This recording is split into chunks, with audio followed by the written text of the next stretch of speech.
확신의 눈으로. 앞이 보이지 않을 때 전진하기란 쉽지 않았습니다. 뭔가 확신의 눈으로 볼 수만 있다면 좋을 텐데 우리에게 확신은 어디서 오는 걸까요? 2020년 3월 선교사들은 비자와 선교의 행사로 한국에 들어와 있었습니다. 저도 그때 선교의 행사로 한국에 있었습니다. 그때 들려오는 소문이 중국 각 도시에서 한국 내에서 신천지로 인해 퍼져버린 코로나로 인해 한국 사람들의 중국 입국을 불허한다는 이야기가 들렸습니다. 그때 이런 생각을 하게 되었습니다. 아니, 누가 하나님의 일을 막는가? 주변 사람들도 저에게 이렇게 말했습니다.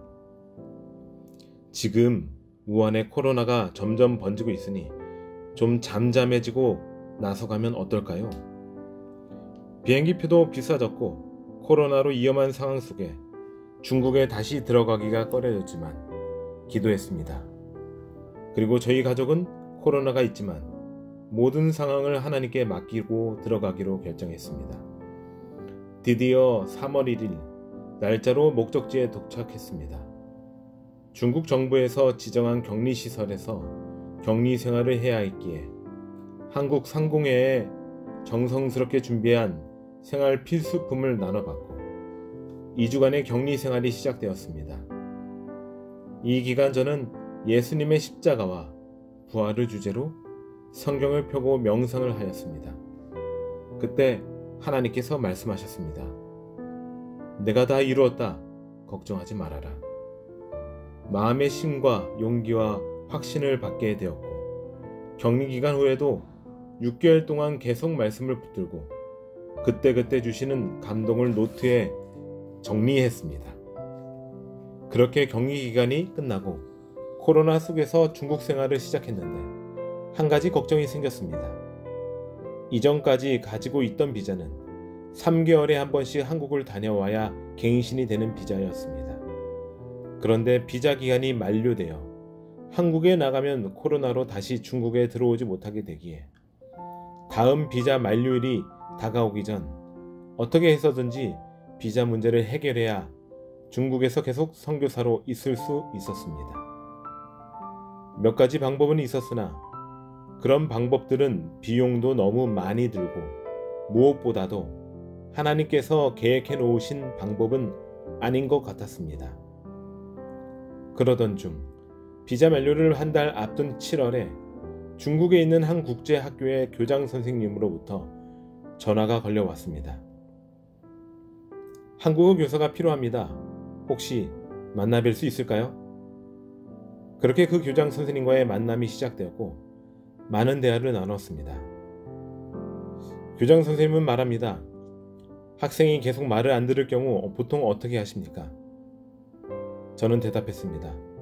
학생이 여러 번 잘못을 할지라도 대부분 부모와 가정 환경이 원인이니 학생에게는 여전히 사랑으로 위로하고 격려와 용기를 줘야지요.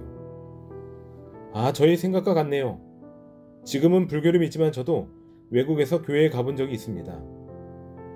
김 선생님, 저희 학교에서 일을 한다면 월급을 얼마나 받기를 원하십니까? 그 물음에 저는 대답합니다. 저는 월급을 받기보다 이 학교에 종으로 왔으니 열심히 일하겠습니다. 교장 선생님은 또 물어봅니다. 혹시 또 필요한 것이 있으신가요? 말씀해 보세요.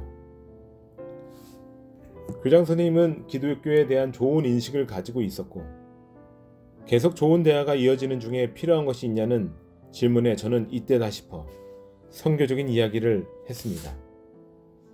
신앙을 하는 학생들이 있는데 그들에게 매일 저녁과 안식일에 예배를 드릴 수 있는 공간과 시간을 주세요. 예, 그렇게 하겠습니다. 또한 안 믿는 학생들에게도 전도해 주세요. 그들도 신앙이 필요합니다. 뜻밖의 답변이었습니다.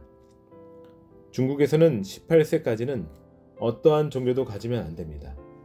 그런데 학교의 교장 선생님이 법을 어기고 아이들에게 신앙을 가르쳐 달라는 이야기에 하나님께서 인도하셨다는 생각이 들었습니다. 그리고 저는 이어서 그동안 고민하던 비자 문제에 대해 이야기를 꺼냈습니다. 비자를 발급받을 때 필요한 서류는 저희 학교에서 모두 준비해 드리겠습니다. 대화를 마치고 집으로 돌아오는 길에 하늘을 쳐다보며 기도했습니다. 하나님 참 감사합니다. 그때 보이지 않았던 길이 보였고 온 하늘을 얻은 듯한 기쁨이 제 마음에 가득했었습니다. 그렇게 극적으로 1년 비자를 받게 되었고 앞으로 10년 동안 중국에서 운전할 수 있도록 학교에서 제 운전면허증의 기간 연장까지 도와주었습니다.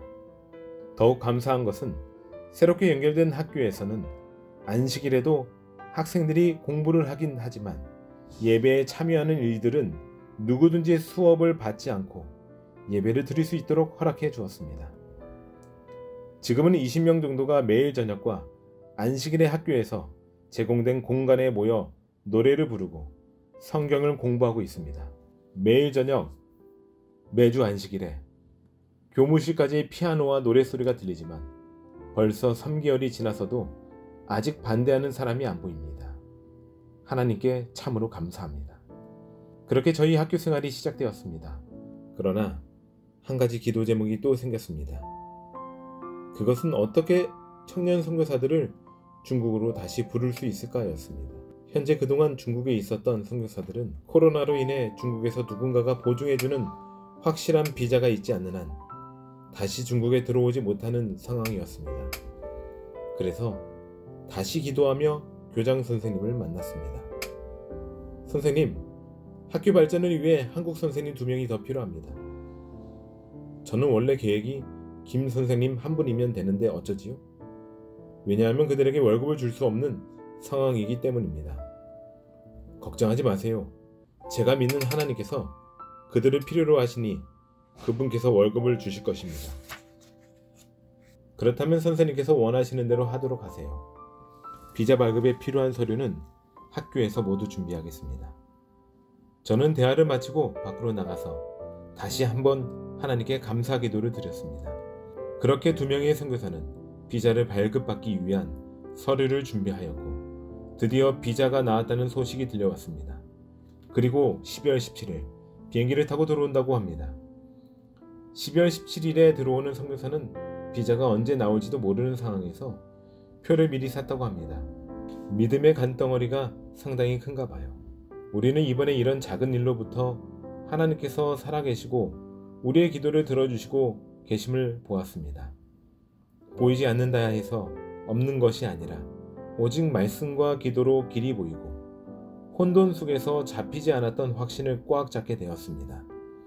여러분, 우리가 다시 붙잡아야 할 것이 있는데 그것은 무엇일까요? 흑사병이 돌던 때 많은 이들이 죽어나가고 사람들이 공포와 혼돈에 빠졌을 때 중세교회는 문을 닫게 되었지요. 그때 성경을 연구하던 몇몇 사람들이 믿음으로 구원을 받는다는 확신을 붙잡고 종교개혁을 일으켰습니다.